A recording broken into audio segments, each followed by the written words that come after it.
What's up, guys? Welcome back to Tul World. I'm your host, David Ju, and I'm here with Master Ju today.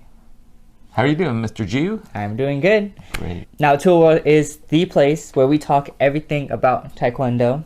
We have a situational awareness seminar coming up soon, and that's going to be covering lots of things such as the laws of self-defense, how to use an impact tool, and different situations that you may encounter.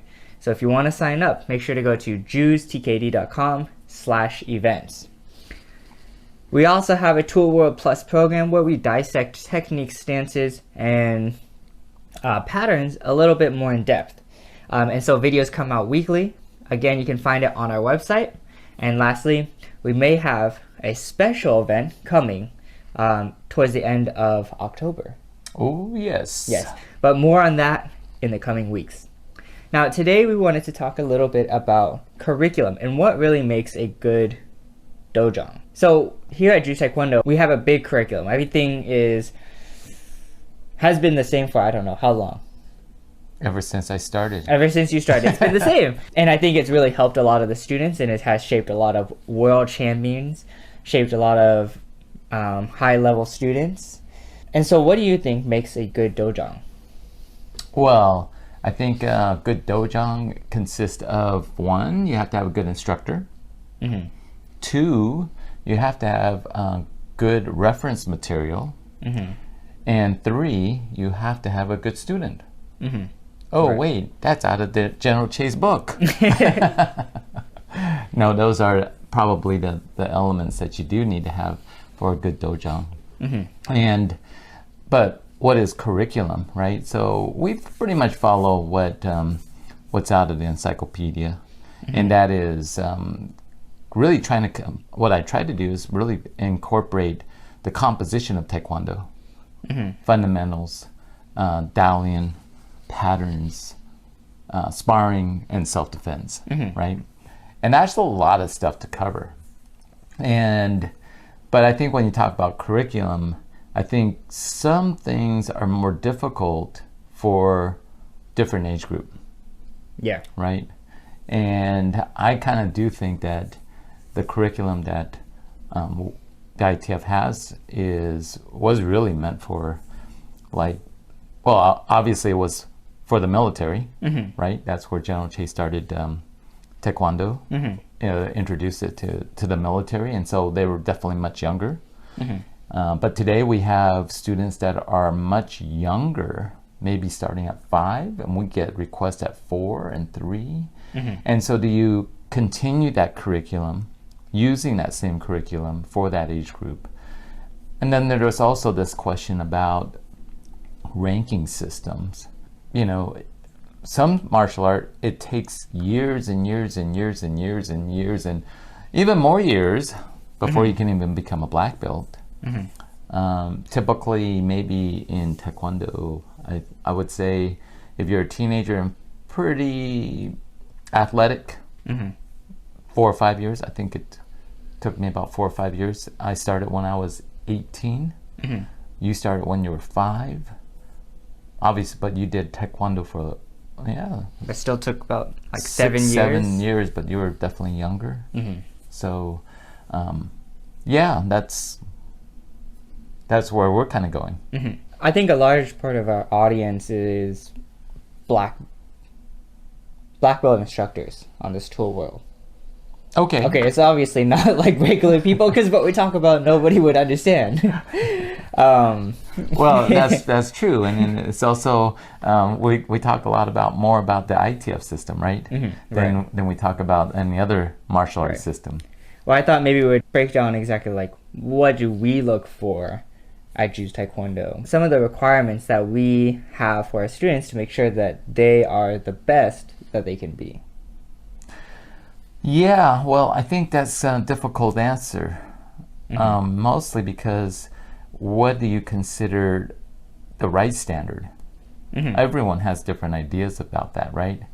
I remember doing a testing, and we had twins that were almost identical. I mean, it's like they looked the same, they moved the same, they knew the same material, And I had a couple different examiners, and they were both very experienced, but obviously one was a little bit harder than the other. One passed and the other one failed. And you go, wait a second here. What's going on, right? So you do have a little bit different idea of what is acceptable. And that's also true with like competition, right? You want to try to get everyone on the same page, and you try to figure out what is the standard.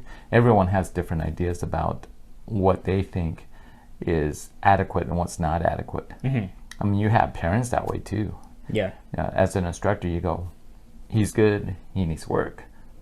And if you let one guy test and you don't let the other guy test, the parent's going to come up to you and say, what are you talking about?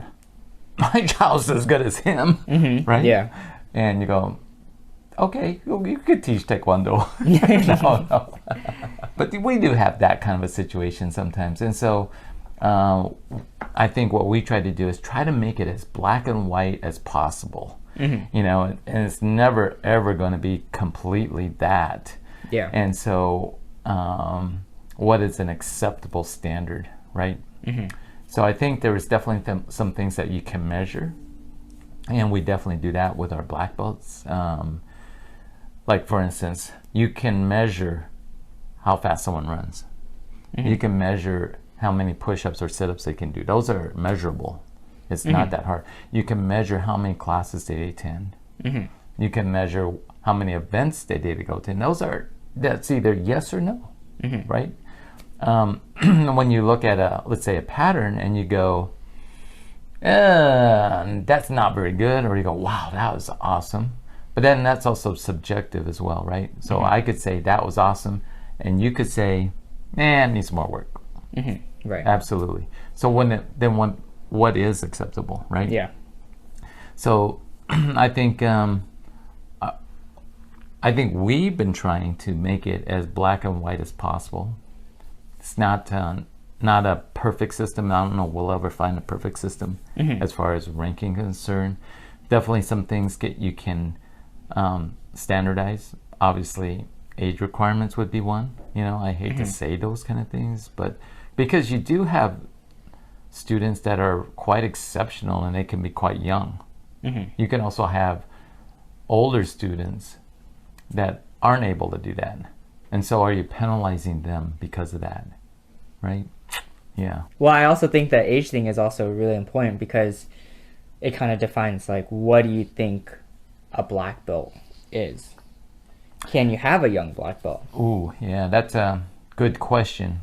And obviously when I started, most of the students were a lot older. I mean, I hardly saw a child in class. Yeah. But today you have black belts. Well, not at our school, but I've seen people coming from different schools, and they might be 8 years old, and they might be a black belt. It's like, well, okay, no problem.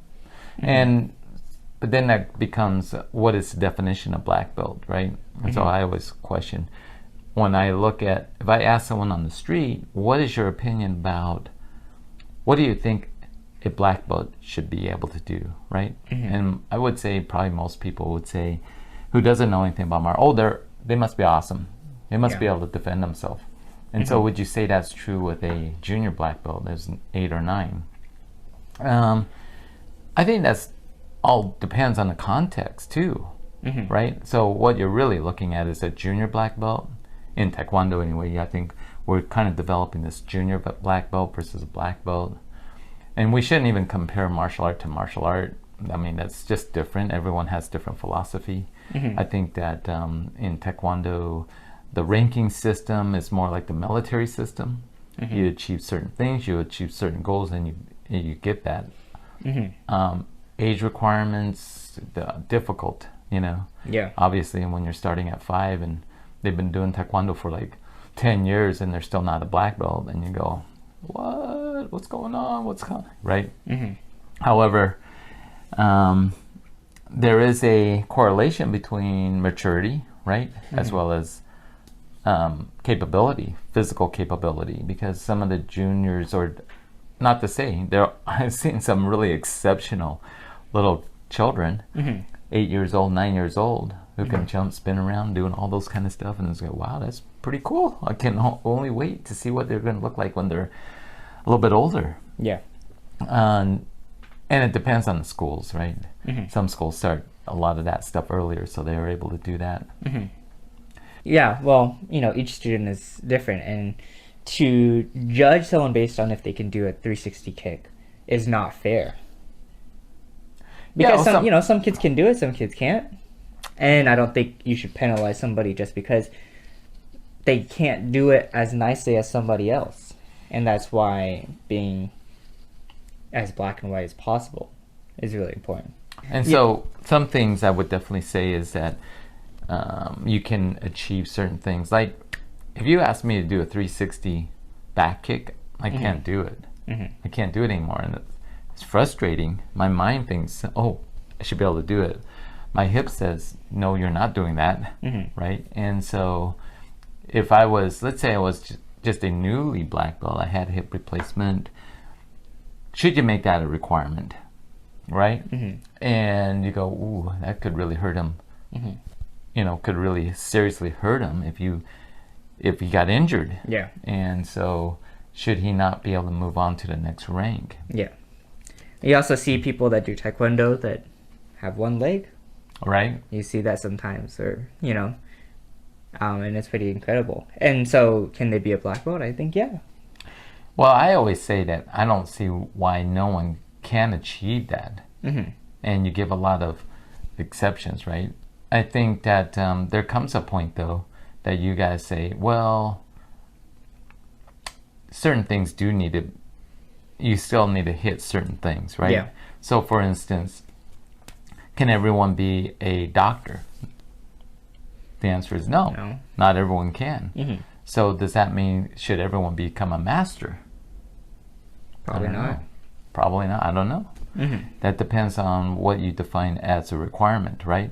Yeah. So if you want to have a more lenient requirement, that's fine. I mean, if I couldn't do certain things and he says, you have to do this before you can do that, before you can become that rank, I guess I would go, okay, that's the way it is. Yeah. Right? Yeah.